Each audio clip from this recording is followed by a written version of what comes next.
Góða kvöldið. Það eru laus sæti hérna fremst. Það er svona að maður kemur síðast, þá þarf maður að fara fremst, það ekki þannig? En góða kvöldið, kæru íbúar Dalabyggðar. Mikið svakalega gaman að sjá hvað eru margir komnir hérna saman í kvöld. En mér finnst mætingin sýna fram á hversu alvarlega við tökum þetta mikilvæga mál. Spurninguna hvort Dalabyggð skuli sameinast Húnaþingi vestra. En það snýst framtíð sveitarfélagsins okkar. Við erum hér ekki til að taka lokaákvörðun í kvöld. Við erum hér til að hlusta, til að spyrja, til að deila sjónarmiðum og til að skapa upplýsta umræðu. Það algjört lykilatriði. Allar raddir fá að heyrast.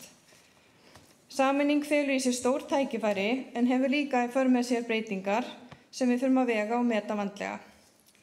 Það okkar sameiginlega ábyrgð að skoða málið af yfirvegun, byggt á staðreyndum og framtíðarsýn. Á kjördegi verðum við beðin að taka upplýsta ákvörðun. Til þess að sú ákvörðun verði eins ábyrg og hægt þurfum við þennan fund og þessa samræður núna. Ég hvet ykkur því öll til að taka virkan þátt í umræðunum sem framundan eru. Spyrjið þeirra spurningar sem brenna á ykkur og deilið ykkar sýn. Tökum höndum saman og tryggjum að þessi mikilvæga ákvörðun verði tekin á forsendum hagsmuna íbúa í Dalabyggðar. Bara góða skemmt. Ég ætla að gefa Jón Hróa orði, hann frá KPMG, hann fer yfir dagskrá og verður með kynningu hérna og svo verða spurningar og umræður. Jón Hrói, takk fyrir.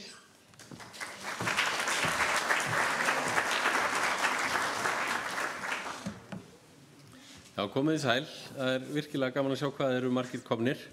Og eins og kom fram í máli Ingibjargar þá ætlum við að vera með vinnustofu í lok fundar þar sem þið eru beðin að koma ykkar sjónarmiðum á framfæri og það svona megin tilgangur fundarins en ég ætla svona að renna í gegnum hluta af því efni sem að samstarfsnefndin búin að viða að sér og skoða.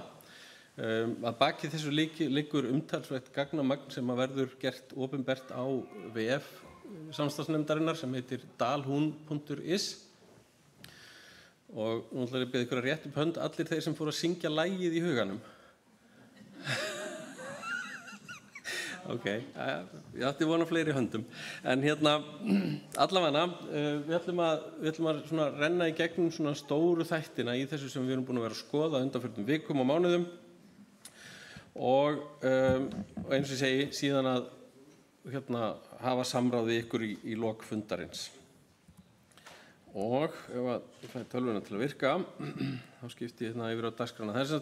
Ég ætla að tala í svona cirka hálftíma og reyna að halda mig innan þeirra tímamarka til tilbreytingar og þá ætlum við að fara í fyrri hluta vinnustofunar sem þá spurningin hvernig maður útfæra þjónustu í sameinuðu sveitarfélagi. Þá tökum við stutt matarhlé, 20 mínútur og förum svo í seinni hluta vinnustofunar sem að snýra stjórnsýslunni, hvernig á stjórnsýslan að vera í sameinuðu sveitarfélagi. Og Lilja ætlar að leiða okkur og ykkur í gegnum vinnustofuna á eftir, en ég ætla að fara í gegnum kynninguna núna.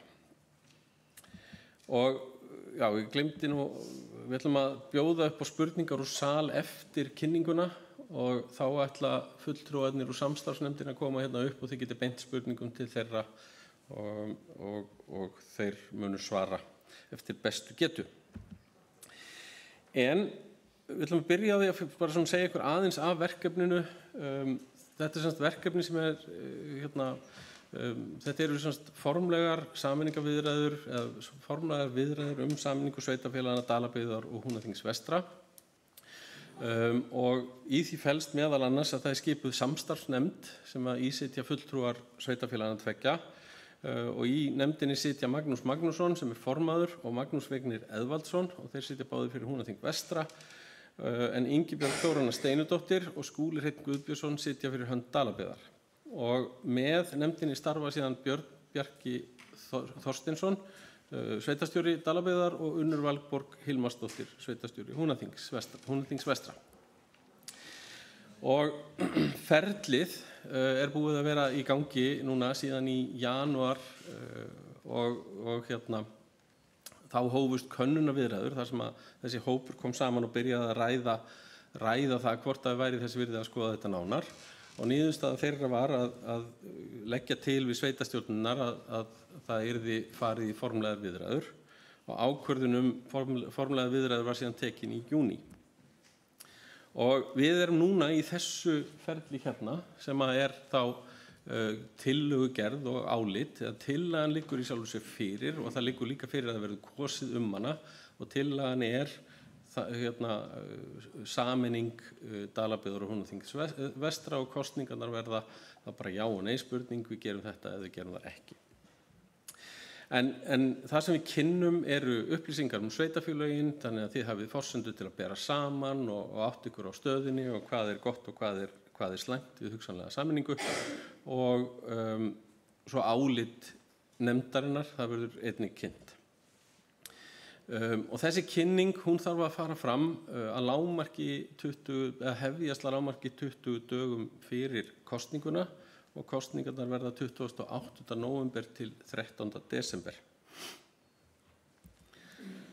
Ef svo fer að þið segið já við sameiningunni, þá hefst undirbúningur á stofnun nýs sveitarfélags í kjölfarið á kosningunum og svo yrði þá kosið til sveitarstjórnar í næstu kosningum, næstu reglubundnu sveitarstjórnarkosningum sem eru þá í maí á næsta ári og sveitarfélagið tæki til starfa í byrjun júní eða lok maí eftir hvernig stendur á helgardögum. En sem sagt, þetta svona í grófum dráttum ferli sem við erum núna í og við erum í þessum mikilvægar fasa þar sem samstarfsnefndin að afla sér upplýsinga og meðal annars að afla sér upplýsinga þá ykkar sjónarmið sem við gerum hérna á eftir. Og það náttúrulega ýmsar ástæður fyrir því að sveitarfélög taka upp sameiningaviðræður. Stefna stjórnvalda hefur verið undanfarið að sameina sveitarfélög og fækka minni sveitarfélögum og það er komið lágmarksviðmiðin í sveitarstjórnarlög sem eru 1000 íbúar. Og nú komið fram frumvarp þar sem er lagt upp með að ráðherra fái jafnvel vald til þess að sameina sveitarfélög sem eru undir 250 íbúum öðrum sveitarfélögum. En það á náttúrulega ekki við hér. En öll sveitarfélög standa fyrir vaxandi kröfum, það eru vaxandi kröfur til stjórnsýslunar, það eru vaxandi kröfur til þjónustunar og kröfurnar koma úr ýmsum áttum. Það löggjafinn eykur kröfurnar nokkuð stöðugt og íbúarnir eru kröfuharðari, þeir hafa meiri upplýsingar hvaða þjónustu þeir eiga rétt á og sætta sig síður við nei og bera sig frekar saman við önnur sveitarfélög og sjá að þjónustan er hugsanlega betri þar og vilja þá fá það sama. Sameiginlegir hagsmunir og gott samstarf líka ástæða til að sameina sveitarfélög og svo bara aukin áhersla á sjálfbærni sveitarfélaga að þau geti frekar veitt sína þjónustu sjálf og það er ein aðal áherslan sem stjórnvöld leggja fyrir sinni stefnu. Og svo svona vaxandi mönnunarvandi í sveitarfélögum, það að segja að það er alltaf verið erfiðar og erfiðar að finna fólk til að sitja í ráðum og nefndum og stjórnum á fulltrúaráðsfundum og aðalfundum og stjórnarfundum og hvað þetta nú heitir. Þannig að það er svona ákveðin mönnunarvandi að manna öll þau hlutverk sem að felast í því að reka sveitarfélag. En eins og ég sagði þá erum við að afla ýmissa upplýsinga núna fyrir samstarfsnefndina og samstarfsnefndin með okkur og meðal þess sem við skoðum íbúaþróunin og eins og þið sjáum á þessum gröfum þá hefur svona íbúafjöldin svona nokkurn veginn staðið í staðinn þó dalað aðeins og íbúum í Dalabyggð hefur fækkað 72 frá árinu 2005 og íbúum í Húnaþingi vestra 76 en á sama tími hefur íbúum landsins fjölgað 33%, þannig að það er ákveðin skekkja. En þið sjáu líka þarna að kynjaskiptingin hún er svona nokkuð áþekk í sveitarfélögunum tveimur og sveitarfélögin svona svolítið líka þessu leyti. Og ef við skoðum líka svona dreifinguna, hvernig íbúa dreifingin að þá líka hátt hlutfall íbúa í dreifbýli í báðum sveitarfélögum. Það eru 50% íbúa í Húnaþingi vestra sem búa í dreifbýli en 62% íbúa sem búa í dreifbýli í Dalabyggð. Og í sameinuðu sveitarfélagi yrði þetta þá rétt rúmlega helmingur eða 53% íbúa sem byggju í dreifbýlinu. Og við erum svona búin að, eins og ég segi, búin að skoða ýmsa þætti og í þessu gagnasetti sem ég með hér sem verður birt á heimasíðunni dalhun.is þar erum við búin að taka saman svona einhverja svona helstu staðreyndir en svo verður stærri gagnapakki birtur þegar nær dregur kosningunum í upplýsingaferlinu og svona þegar við erum búin að uppfæra tölur í fjárhagsupplýsingum og svoleiðis. Það eldri útgáfa núna á heimasíðunni sem þið getið skoðað en þá með þeim fyrirvara að það byggir alltaf ásreikningum ársins 2024 þar sem að þær fjárhagsupplýsingar sem þar eru. En það sem við sjáum það að íbúafjöldin í Dalabyggð hann verður undir þessu lágmarki við næstu kosningar. Þetta 1000 manna lágmark tekur gildi við næstu kosningar. Þannig að íbúar Dalabyggðar mun þá svona upplifa þessa pressu stjórnvalda svolítið að fara að skoða í kringum sig. Það þetta háa hlutfall íbúa í dreifbýli og einn þéttbýliskjarni í hvoru sveitarfélagi. Það eru miklar fjarlægðir, það eru lélegir vegir og samgöngur, kynjaskiptingin eins og ég sagði svipuð og bæði sveitarfélög gera ráð fyrir svona hægri fjölgun íbúa en þó 1–2% á ári. Og ég nefndi áðan mönnunarvandann, sveitarfélögin 2 þurfa að skipa í 192 sæti eða hlutverk í nefndum, stjórnum og samstarfsverkefnum fyrir hönd sveitarfélagana. Og sem náttúrulega ærið verkefni og þetta þarf að gera við hverjar kosningar. Og eins og ég sagði áðan, það getur verið snúið að finna rétta fólkið í öll þessi hlutverk. En sveitarfélögin í hvort í sínu landshlutasamtökunum. Það eitthvað sem þarf að skoða hvernig verður það leyst ef að til sameiningar kemur. Innviðirnir eru í góðu lagi, svona þeir innviðir sem sveitarfélögin eiga sjálf þar að segja. En þau eru líka í samstarfi við almannavarnanefndum og heilbrigðisnefndum við önnur sveitarfélög, þar sem ekki innbyrðis. Og það helgast náttúrulega af því að þau eru á sitt hvorum landshlutanum. Bæði sveitarfélög veita stærstan hluta lögbundinnar þjónustu á eigin vegum og svona samstarf ekki mjög umfangsmikið í samanburði við mörg önnur sveitarfélög. Dalabyggð í samstarfi við önnur sveitarfélög brunavarnir, Húnaþing vestra rekur sitt eigið slökkvilið, Húnaþing með eigin byggingafulltrúa en þjónustan í Dalabyggð veitt í samstarfi við nágrannafélög og nágrannasveitarfélög, þannig að þarna eru möguleikar á hugsanlega að hagnýta störf í öðru sveitarfélaginu fyrir hitt. Og svona fjárhagsstaðan, við förum nánar í hana á eftir en svona í grófum dráttum þá segja að fjárhagsstaða beggja sveitarfélaga góð og reksturinn stöðugur. Skuldastaðan hún undir lögbundnum viðmiðum en núna nýbúið að taka upp nýjar úthlutunarreglur fyrir jöfnunarsjóð sveitarfélaga og þar lækka framlög til þessar tveggja sveitarfélaga talsvert 15 milljónir til Dalabyggðar og 30 milljónir til Húnaþings vestra. Atvinnutekjur eru undir landsmeðaltali í báðum sveitarfélögum og nærri helmingur atvinnutekna verður til í opinberri stjórnsýslu, fræðslustarfsemi, heilbrigðis- og félagsþjónustu. Þannig að þið sjáið að það margt líkt með þessum tveimur sveitarfélögum og það svona kannski það sem við sem erum að vinna í þessum verkefni höfum svona séð betur og betur að það bara mjög margt líkt með sveitarfélögunum. Og hérna svona yfirlit yfir samstarfsverkefni, ég var nú aðeins byrjaður að tæpa á þeim, en eðli málsins samkvæmt vegna þessara stöðu í sitt hvorum landshlutanum þá hafa þessi tvö sveitarfélög ekki verið í miklu samstarfi.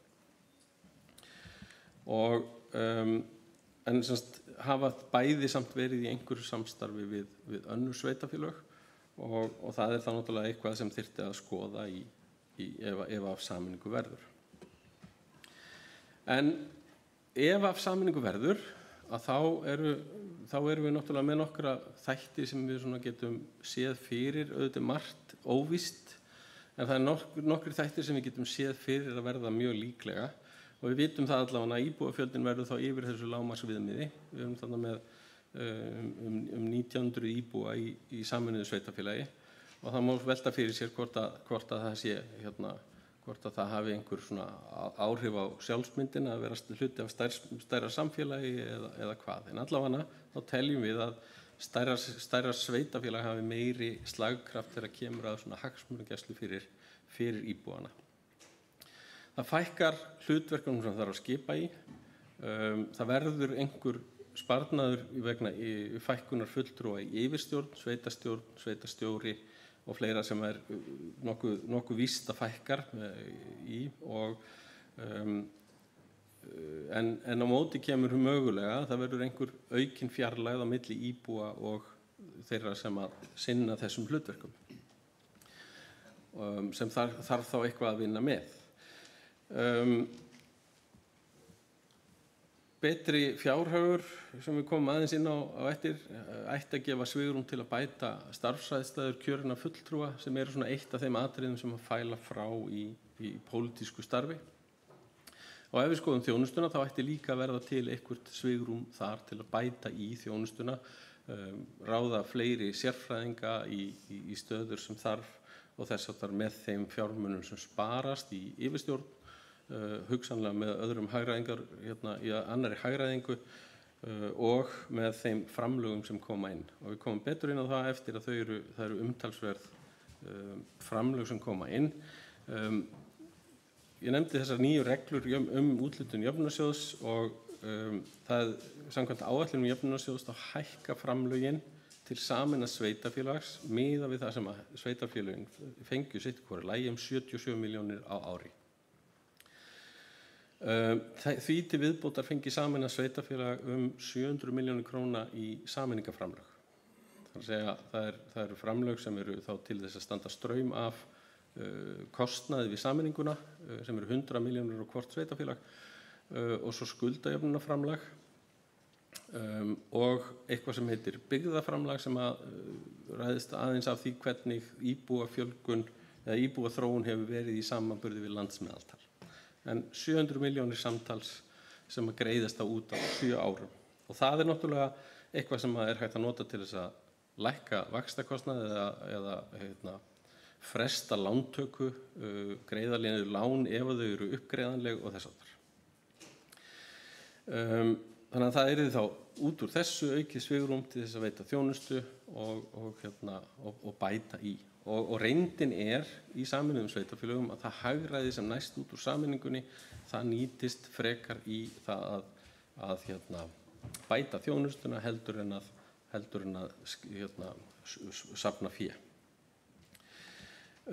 Og í svona beinn sparnaður það til dæmis í rekstri tölvukerfa þar sem að vera kannski að borga notendagjöld eða áskriftargjöld tvöfalt í dag.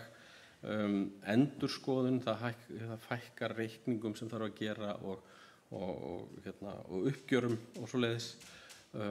Þannig að þetta eru svona vísir þættir sem að við vitum að sparast. Mögulega hækka eitthvað greiðslurnar á móti vegna aukinnar stærðar en það aldrei þannig að það náði þessu tvöföldu gjöldum sem verið að borga í dag. Sveitarfélögin eiga mjög mikilla sameiginlegra hagsmuna að gæta. Ég var búin að nefna vegasamgöngur. Það eitt af því sem að við heyrum að hér ofarlega á blaði sem hagsmunum sem þarf að gæta. Bætt skilyrði landbúnaðar, aukin löggæsla og hækkun atvinnutekna og menntunarstigs, aukin störf frá ríkinu, fjarvinnsla og þess háttar gætu verið þarna líka, bætt aðgengi að námið meðal annars í gegnum dreifnám og fleira og fleira. Og það eins og ég segi mjög margt sameiginlegt þegar hagsmunirnir eru skoðaðir. Og við héldum íbúafundi í tengslum við óformlegu viðræðurnar þar sem að einhver ykkar vonandi voruð og svöruðust nokkrum spurningum þar sem við vorum svona að spyrja til tækifæri, áskoranir og það sem við viljum verja hér á svæðinu til þess að draga fram hvað það væri svona sem þið hefðu áhyggjur af, hvað þið sæið sem tækifæri við hugsanlega sameiningu og svona hvað þið eruð ánægð með og hvað þið vildu halda í. Og niðurstaðan á þetta, væntingarnar til sameiningar væru þá hagræðing og bætt nýting, bætt þjónusta, sterkari rödd í hagsmunabaráttu, til dæmis varðandi innviði og opinber störf og að ráða eigin framtíð. Áhyggjurnar voru missir þjónustu og starfa við hagræðingu, fjarlægari og ópersónulegri stjórnsýsla og togstrit á milli samfélagana og svo of miklar væntingar samlegð.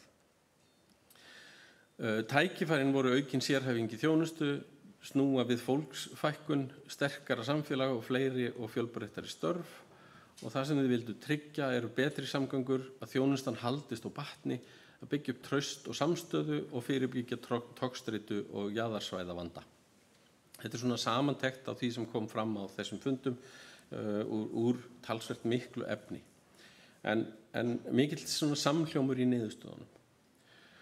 Og þegar að formlegu viðræðurnar hófust og þá var meðal annars haldin vinnustofa þar sem var boðið starfsmönnum, kjörnum fulltrúum í sveitarstjórnum, fulltrúum úr nefndum og svona fleiri hagsmunaaðilum og niðurstöðurnar voru mjög svipaðar.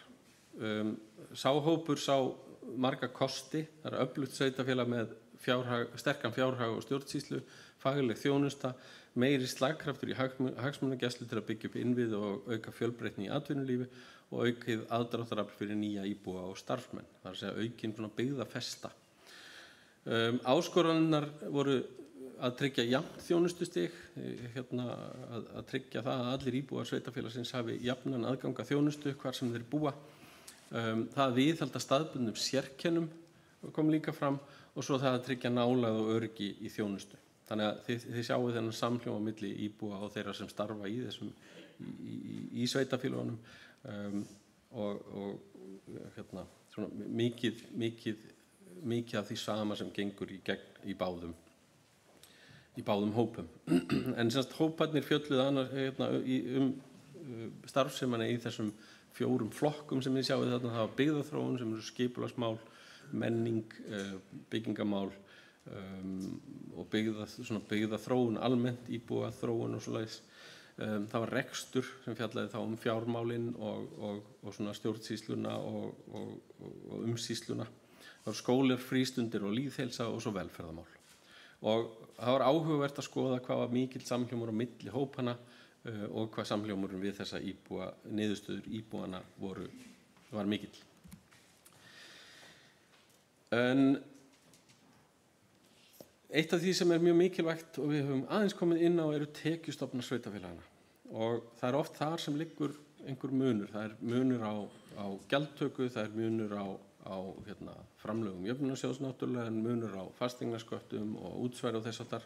Og þegar við skoðum gjaldskrá þessara sveitarfélaga, þá sjáum við það að stóri liðir eru mjög svipaðir. Það er að segja útsvarið er það sama. Var ekki mikill munur á fasteignasköttum, þó smávægilegur.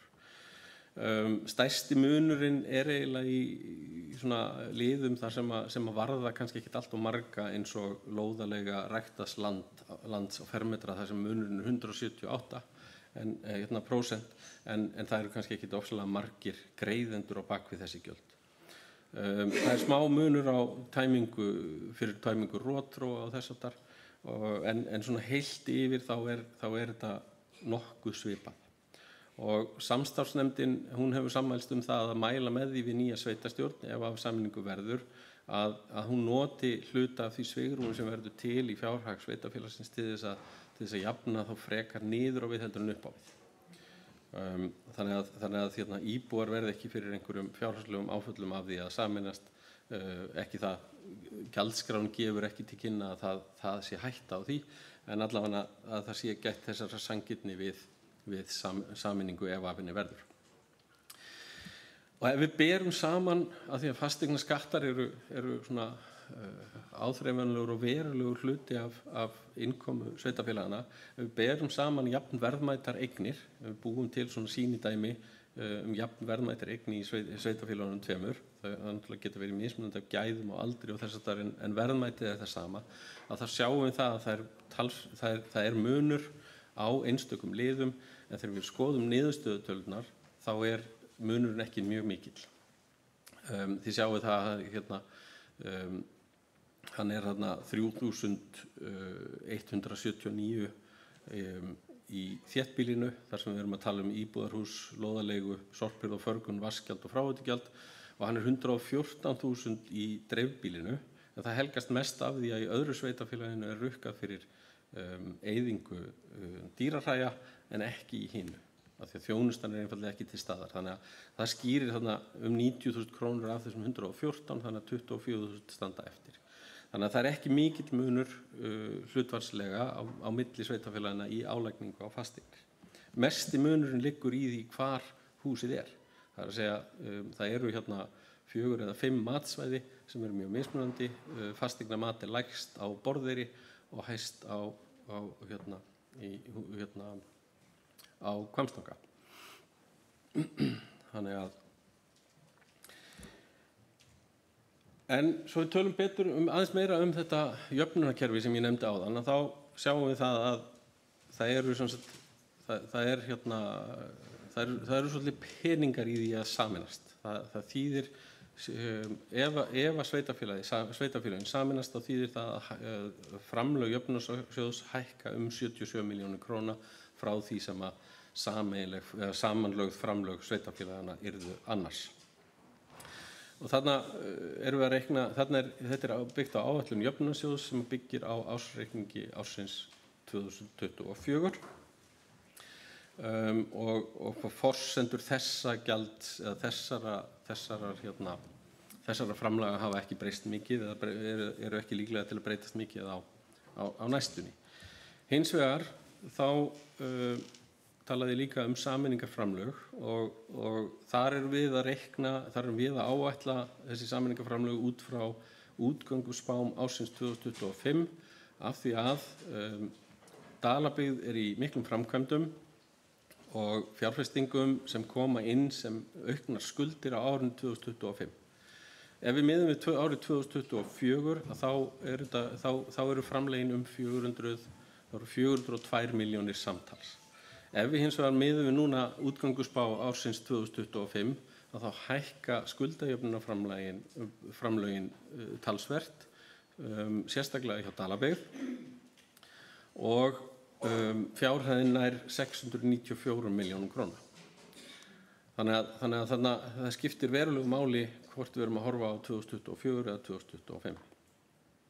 En augljóslega þá munar 694 milljónir króna í rekstri sveitarfélags, eins og við skoðum aðeins betur hér á eftir. Ég sagði áðan, ég ætla nú ekki að fylgja upp allar tölur á þessari glæru, þetta svona yfirlit sem við settum í glærupakkan fyrir ykkur að grúska í þeirra eftir fund, en þetta eru svona tölur upp úr ársreikningum 2024 og þær segja þessa sögu að á heildina litið þá eru bara reksturinn stöðugur og í nokkuð góðu horfi, en við og já, bara þannig að þeir sem hafa áhuga geta skoðað þetta. Þetta kannski einfaldara aflestrar heldur en ársreikningurinn, en hann síðan líka á heimasíðum sveitarfélagana.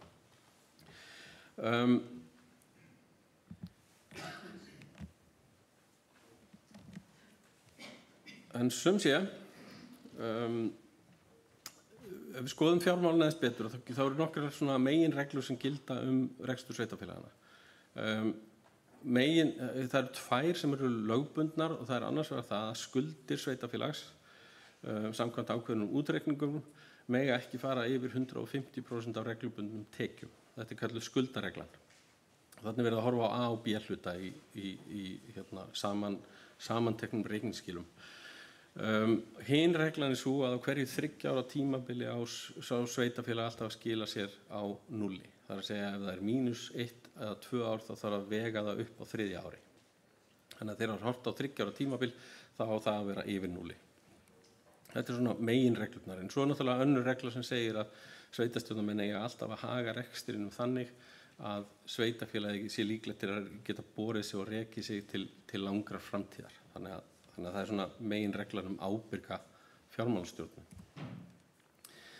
En ef við skoðum lögbundnu viðmiðin að þá sjáum við það á þessu grafi að grafinu þarna til vinstri að sveitarfélögin hafa svona verið nálægt viðmiðinu en í örfáum og tilfellum farið eilítið undir og á því getum við sagt eðlilegar skýringar. Síðan þannig að 22 fara bæði undir þetta viðmið en stefna svo upp á við. Eftir 2024 þarna erum við að tala í raun og veru áætlanir sveitarfélagana og samkvæmt áætlunum þá stefnir í og þannig erum við að aðlaga fyrir. Nú erum við að horfa á áætlanir sveitarfélagana en búin að taka út þessi framlög sem að þau tapa missa samkvæmt þessum nýju úthlutunarreglum og þá stefnir í að sveitarfélögin fari undir þessi viðmið. Auðvitað er líklegt að sveitarfélögin bregðist við þessu með því að í áætlunum sínum fyrir næstu ár og bregðist við þessu en að öðru óbreyttu þá stefnir þetta í að fara undir. Skuldareglan, já og þið sjáu þarna brotalínuna sem þetta kemur inn í lokin, þetta staða sameinaða sveitarfélagsins ef að af sameiningu verður. Þannig að sem þá nokkuð vel yfir viðmiðinu og þar ræður náttúrulega mestu þessi framlög. Skuldastaða beggja sveitarfélaga góð en eins og við kom fram áðan þá færa skuldir Dalabyggðar hækkandi vegna fjárfestinga samt langt undir þessu 150% viðmiði en skuldastaða sveitarfélagsins sameinaðs væri nálagt því sem í Húnaþingi vestra þannig í kringum einhver 35-40%. Nei, hvað erum við að tala um það? 40-50. En allavega skuldastaðan í öllum tilfellum nokkuð góð og Dalabyggð fer upp í rúmlega 100% vegna þessara skuldsetningar í eitt ár en svo fyrir það sígandi niður á við aftur. Ef við horfum síðan á rekstrarjöfnuðinn, það að segja þessi 3 ára rekstrarjöfnuðarreglu, að þá hafa sveitarfélögin samanlagt þarna til vinstri. Þetta rekstrarjöfnuðinn þeirra, en hann verður neikvæður þarna árið 2028 að óbreyttu. En rekstrarjöfnuðinn í sameinuðu sveitarfélagi þarna vel yfir línunni, vel yfir núllinu.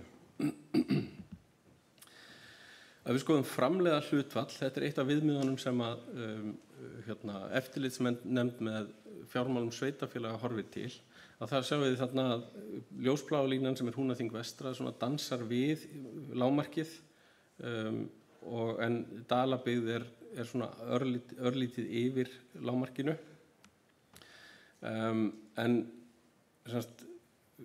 þessi tala þarf að vera, framleiða hlutfalli þarf að vera 10% af þessu skuldaviðmiði sem við vorum að tala um áðan til þess að standast þessa reglu. Og sameina sveitarfélagi, hérna til hægri erum við að horfa til, dökkbláa línan, það samanlögð sveitarfélögin án þessar viðbótarframlega, en þarna sést mjög skýrt hvað í raun og veru viðbótarframlegin skil ykkur hátt yfir þetta viðmið. Hérna ljósbláa brotalínan. Nú veltufé frá rekstri önnur svona viðmiðunartala og veltufé frá rekstri svona beinn mælikvarði á það hvað stendur eftir úr rekstrinum til að greiða niður skuldir og skuldbindingar eða til að fjárfesta. Og því hærra sem þetta hlutfall veltufé frá rekstri deilt með heildartekjum því betra. Og þið sjáu þarna líka áhrifin til hægri af sameiningaframlögunum og þarna erum við ekkert byrjuð að gera ráð fyrir neinni hagræðingu af nokkru viti. Þannig að við erum ekki byrjuð að reikna hvað kostar að reka tölvukerfi frekar en eitt. Þannig að þetta algjörlega án þess að skoða aðra hagræðingamöguleika. Og að síðustu, þetta er síðasta glaran hérna, þá það veltufé frá rekstri deilt með afborgunum og rekstrarniðurstaða. Veltufé frá rekstri deilt með afborgunum er sem sagt, hvað maður segja, það hversu vel þið standið undir afborgunum lána og skuldbindinga. Og þið sjáuð það þarna að undir lok þessa tímabils þá lítur út fyrir samkvæmt núverandi áætlunum að Húnaþing vestra fari undir viðmiðið sem 1. Það að segja að þurfi hugsanlega að taka lán fyrir einhverjum afborgunum í einhvern tíma. Eins og ég sagði áðan þá þetta aðlagar áætlanir þannig að það getur verið að verði búið að bregðast við þessu með einhverjum hætti í rekstrinum þegar þarna kemur en að óbreyttu þá liti þetta svona út. Í sameinuðu sveitarfélagi væri hins vegar, þá væri við í 2 sem er náttúrulega talsvert, bara góð staða. Og rekstrarniðurstaðan er þarna síðasta línan. Þið sjáu það að þar er líka blikur á lofti þarna undir lok tímabilsins. Hún fer undir núllið undir lok tímabilsins en í sameinuðu sveitarfélagi er rekstrarniðurstaðan 250 milljónir króna. Og þetta nú svona gegnum gangurinn á þessum svona helstu upplýsingum sem við erum búin að draga fram. Ég er nú ekki komin langt yfir tíman, bara helming. En hérna, já, þannig að þetta er svona smá teaser af því sem við erum komin með fram úr þessari vinnu. Og eins og ég segi, upplýsingar síðan sem komin þarna á skjáinn, þar hægt að finna frekari upplýsingar, þar hægt að finna upplýsingar kostningarnar, hvernig þær fara fram og þess háttar og frekari upplýsingar fjármál og þess háttar. Og þá vorum við að hugsa að bjóða upp á spurningar. Ef að samstarfsnefndar fólk væri til í að koma upp og taka kannski fyrir Já. Þeir sem eru á streyminu geta sett inn spurningar með því að gera athugasemdir við myndbandið. Aðrir geta bara spurt úr sal. Við þurfum væntanlega að endurtaka spurningarnar og þeir sem koma til að svara koma í pontu. Eru einhverjar spurningar?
Húnabyggð núna, þá er eins og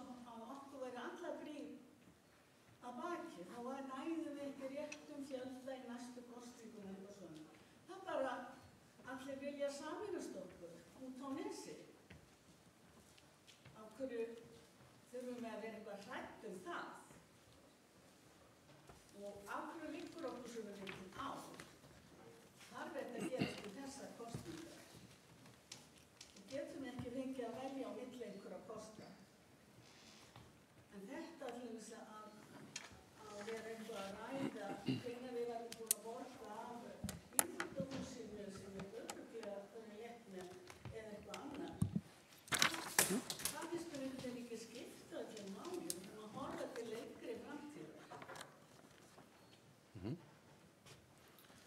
Þetta var kannski ekki margar spurningar en þurfum við að vera hrædd. Ég náði allavega 4, þannig að Jóhanna spyr, var ekki rétt bara með nafnið, Jóhanna? Já. Jóhanna spyr hvers vegna verið að tala við Húnaþing vestra en ekki Stykkishólm þrátt fyrir að niðurstöður skoðanakönnunar hafi gefið aðra niðurstöður. Hún spyr hvers vegna við erum bara að horfa svona stutt í fjármálum nokkur ár. Hún spyr hvers vegna svona mikil svartsýn í hinum valkostinum ef það verður ekki sameinað og hvers vegna liggur svona mikið á, þarf þetta að gerast núna? Vill einhver taka?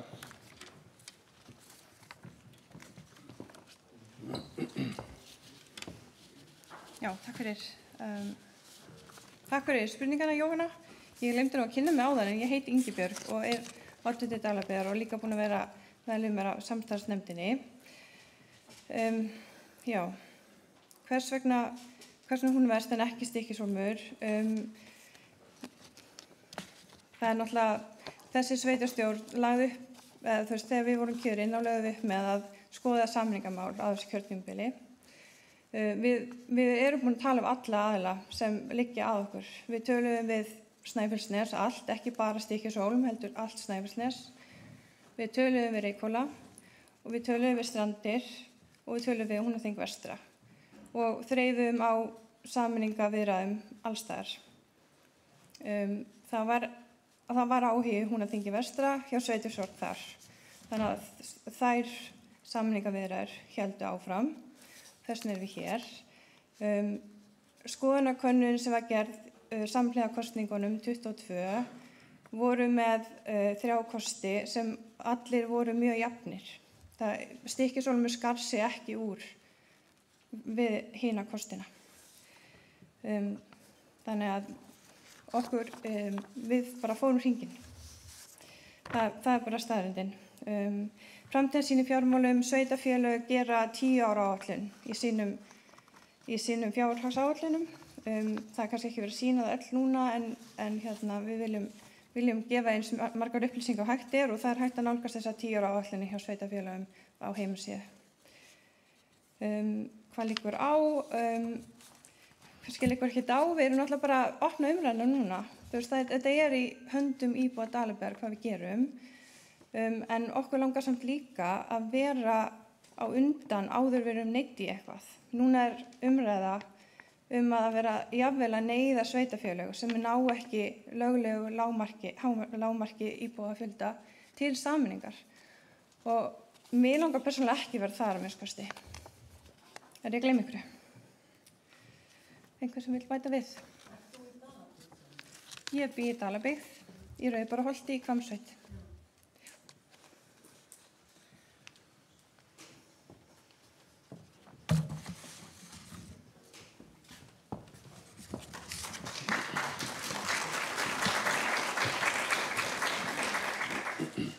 Það má geta þessum bara tæknilegt atriði fjármálaglærurnar, þær eru úr svona 10 ára áætlun en þar sem að árin fram eftir það sem við sýndum eru svona framreikningur sem byggður á mjög grófum áætlunum og það ákvaðum við að sýna bara þennan hluta sem sýnir sýnir þessa fyrirsjáanlegu framtíð. Annað sem má kannski nefna er það að þessi sameiningaframlög þau eru reiknuð per sveitarfélag og þetta er heimannmundurinn sem fylgir sveitarfélaginu í sameiningu hver sem sameiningin er. Þannig að eru fleiri spurningar? Já.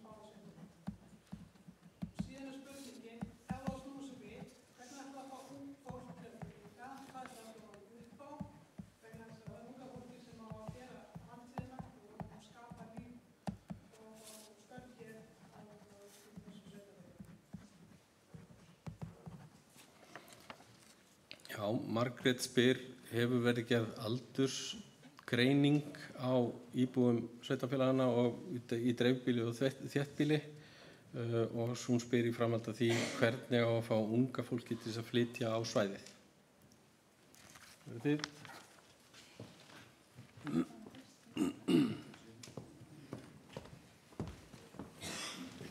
Takk fyrir þessa spurningu. Ég er nú ekki með tölur með íbúafjölda í dreifbýli versus þéttbýli, en með að fá unga fólki í sveitina, það er stórt í spurt. Ég held að þetta sé nú bara sameiginlegt markmið okkar allra. Við viljum auðvitað fá fleiri íbúa á svæðið okkar. Ég tel að sterkt sveitafélag sem býður upp á góða þjónustu við fjölskyldufólk, góðan skóla, geti dregið að sér meira ungt fólk. Og eins og búið að fara í gegnum í kynningunni hjá Jón Hróa, að það hefur sýnt sig, við erum náttúrulega með mikinn sérfræðing á Vesturlandi, varðandi íbúaþróun og slíkt, sem hafa gert alls konar kannanir, íbúakannanir, og það, kannanir hafa sýnt að það er auðveldara að ráða sérfræðistörf í stærri sveitarfélögum, af því að sérfræðingar vilja ekki vera, eins og kallum einyrkja, vilja vinna í teymi með öðru fólki. Þannig að við teljum með stærra sveitarfélagi verður auðveldara að ráða í sérfræðistörf og þar lendi kannski unga sérfræðinga og við getum þá aukið þjónustu við ungt fólk og fengið fleira ungt fólk. Þannig að það er það sem ég sé fyrir mér. Takk. Já, takk fyrir spurninguna. Þetta er áhugaverð spurning og mjög gild spurning. Hvernig við viljum laða að ungt fólk inn í sveitarfélagið, sameinað sveitarfélag. Það má kannski segja að til þess séu refirnir skornir í þessu sameiningar samtali. Að við erum í fyrsta lagi öllum að hugmyndin er að við hagræðum í efstu lögum, búum til þar allnokkurt súrefni til þess að bæta þjónustuna í svona sérhæfða þjónustu í stjórnsýslunni, meiri fagþjónusta og svo framvegis. Við viljum líka gagnvart til opinbera fá meiri slagkraft í viðræður við ríki varðandi samgöngubætur og orkumál og fjarskipti. Allt skiptir þetta máli í sambandi við það að draga ungt fólk inn í héraðið og sveitarfélagið. Og svo líka bara með atvinnutækifærin. Jón Hrói ávarpaði stuttlega með að taka sérstaklega utan af landbúnaðinn. Þetta er náttúrulega hvort tveggja sterk landbúnaðar samfélög, sérstaklega í sauðfjárræktinni. Það má ávarpa þar sérstaklega við ríkisvaldið, að benda á hvað við erum sterk í sauðfjárræktinni og það sé tekið tillit til þess sérstaklega til dæmis í búvörusamningi. Og við erum svo sem við erum með allavega marga króka úti og anga úti til þess að efla atvinnulífið í sveitarfélagunum báðum og náttúrulega munum gera það enn frekar ef við sameinumst. Það þarf auðvitað fleiri egg inn í körfuna. Landbúnaðurinn er sterkur í þessum sveitarfélagum, sauðfjárræktin sérstaklega, en við gerum okkur öll grein fyrir því að það þarf fleiri egg inn í körfuna. Við þurfum að auka útflutningstekjur þessa svæðis, sameinaðs sveitarfélags, fá meiri útflutningstekjur inn í sveitarfélagið til að hafa þannig úr meiru að móða. Í stæðan fyrir að skiptast á tíðuskollum innan sveitarfélagsins, fá fleiri egg í körfuna, meiri útflutningstekjur. Og þetta hangir allt saman og þessar viðræður eru náttúrulega, þær eru ekki bara fyrir daginn í dag. Þær eru ekki bara fyrir samtíðina og nútíðina. Það er verið að hugsa, við erum í sameiningarnefndinni, sveitarstjórnir með okkur og fulltrúar af KPMG. Við erum að horfa til framtíðar. Og það sýnir sig alveg í fjárhagstölunum. Það verður að búa til súrefni, sameiningaframlagið og svo framlag eftir nýja lagaumhverfinu Það verður að búa til aukið súrefni til að geta gert meira, farið í meiri fjárfestingar og aukið þjónustu fyrir íbúana. Þetta á alltaf að vera meira aðlaðandi fyrir ungt fólk til að koma inn í samfélagið og þetta allt hugsun til ekki bara skamstíma, þetta hugsun til langstíma.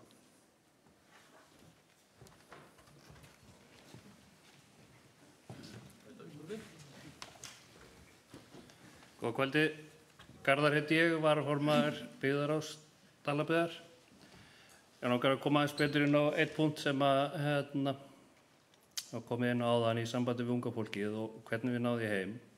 Að í samfélagi eins og við lifum núna, að það náum við oft ekki heilu stöðugildi í kringum mörg störf og kannski sérfræðistörf. Að við erum með sömu manneskjunum sem að sinna mörgum sérfræðistörfum. Og með því að það ekki bara að við getum náð einhverju teymisvinnu, heldur getum við kannski bara náð heilu stöðugildi í eitthvað ákveðið. Það skiptur okkur rosalega miklu máli. Og þú færð ekkert ungt fólk til að flytja heim í 50% stöðu. Við þurfum að geta boðið fullt starf og við þurfum að geta boðið fólki að geta unni með öðrum. Við getum ekki boðið fólki og þú getum fengið 20% í þessu og 20% í þessu. Þú færð 100% starf í því sem þú búið mentað í. Að það það sem við viljum gera, við viljum búa til stærðina þannig við getum boðið upp á þjónustuna í því að unga fólki geti komið mentað heim og fengi stöðu í því sem það hefur mentað sig. Og það svona held ég stór hluti af því að ná að efla unga fólkið hjá okkur aftur. Takk.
Já, Jón vill benda á það að framlögin sem að fylgja sameiningunni, sameiningaframlögin, þau eru greidd með hvert sem að sveitarfélagi saminast, hvort sem að það saminað Húnaþingi vestra eða Stykkishólmi eða út á Nesið og eru svona hjálp, svona einnota hjálp sem eru ekki greidd út aftur, þau eru svona greidd út við sameiningu og síðan ekki næstu 7 ára eftir það ef það saminast aftur. Hann talaði samgöngur og þar nefndi hann að Skógarstrandarvegur væri stofnvegur og að Laxárdalsheiðin væri tengivegur og þar væri munur á. Vill einhver tjá sig þetta? Þetta hefur aðeins komið til umræðu. Gjör svo vel. Ég fæ kannski koma inn á þetta fyrst að við erum alls ekki að tala niður Snæfellsnesi eða að tala móti sameiningu þangað, en bara það sem við höfum skoðað á þessu kjörtímabili eru þessi kostir í kringum okkur og okkar mat var að sterkasta sameiningin væri þessa áttina, en það útilokar ekkert að þetta sveitarfélag geti sameinast síðan vestur. Þannig að það er alls ekkert útilokað að slíkt geti orðið.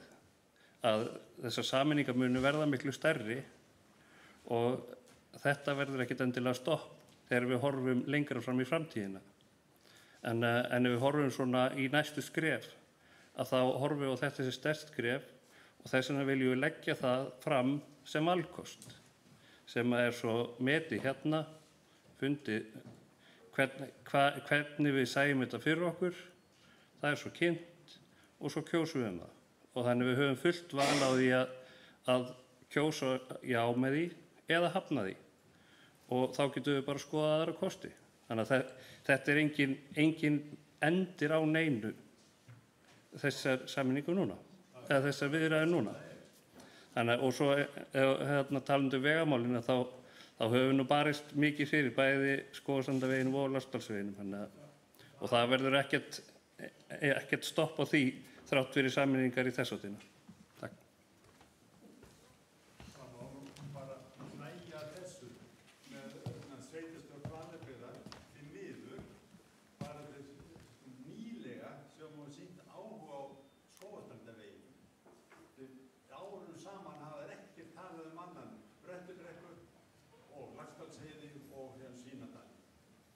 Og ekki minnst á vita Skógarströndina að hún væri stoppvegur. Hún ekki sinni nefnd í þessum undirbúningsgögnum þar sem við tala stoppvegi, það Vestfjarðaleiðin, en hinn stoppvegurinn sem Skógarströndin, nei, það ekki minnst á það.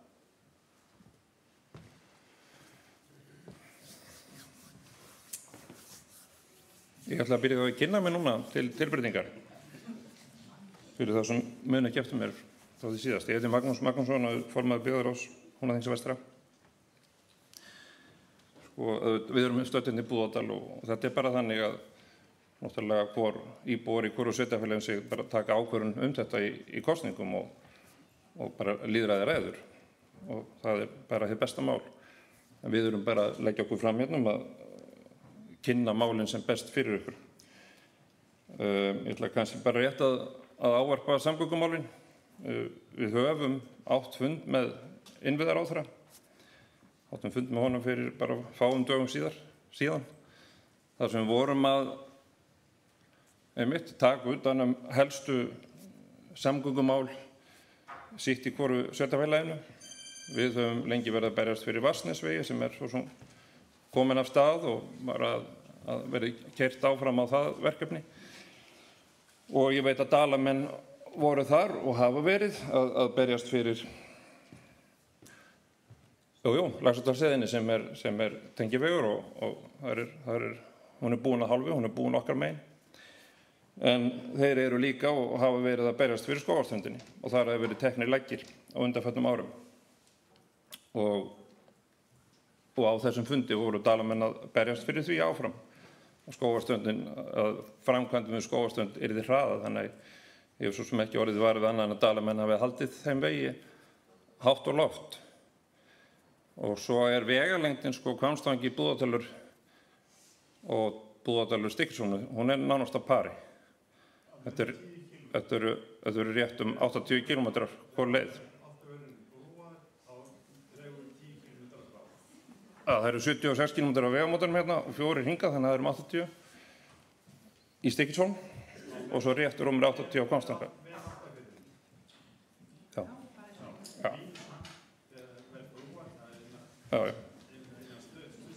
Já, það er framtíðarsymfónía. Takk. Herði, það var nú ekki meiningin að þessi fundur ætti að snúa svona einstök mál. Ekki inn á þennan veg sem búið að leggja. En ég ætla að leyfa einum í viðbót að spyrja og svo förum við yfir í önnur mál. Það hönd á lofti þarna. Nei, fyrir ekki að það var hérna aftan við þig sem ég var að benda á konuna aftan við þig. En við ætlum að hafa umræður aftur á eftir þegar dagskráni lýkur og þá getum við tekið nánara samtal þetta. En gjörðu svo vel, síðasta spurning.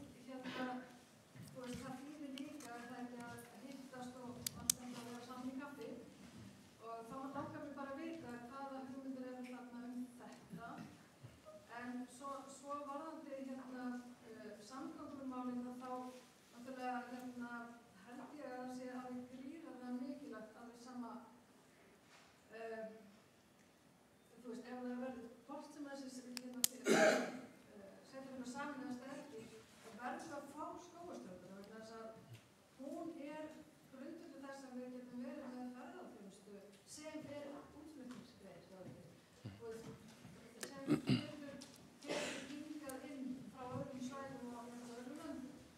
Vegna þess að hústur meir ekki keyra Skógarströndina. Við erum ekki að fá ferðaskrifstofur til að koma til hérna af því að Skógarströndin er ekki lengi. Ég ætla að fá að stoppa þig. Við erum aftur komin á Skógarstrandaveginn sem við erum búin að ræða í þessari umferð. En það er þessi spurning varðandi stjórnsýsluna, hvernig sér samstarfsnefndin fyrir sér að stjórnsýslunum verið háttað?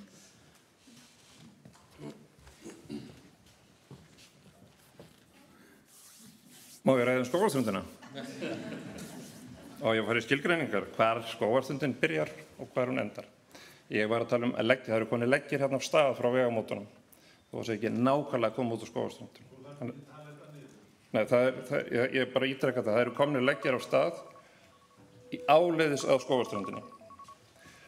Og við höfum rætt það í samstarfsnefndinni með stjórnsýsluna að það sé nauðsynlegt að hún sé á báðum stöðum.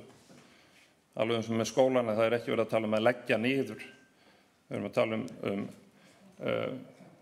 hagræðingu í efstu lögum, varðandi sveitarstjórn og sveitarstjóra, en það þarf að vera stjórnsýsla á báðum stöðum, það sé alveg ljóst. Já, hann þarf vantarlega varjar á báðum stöðum.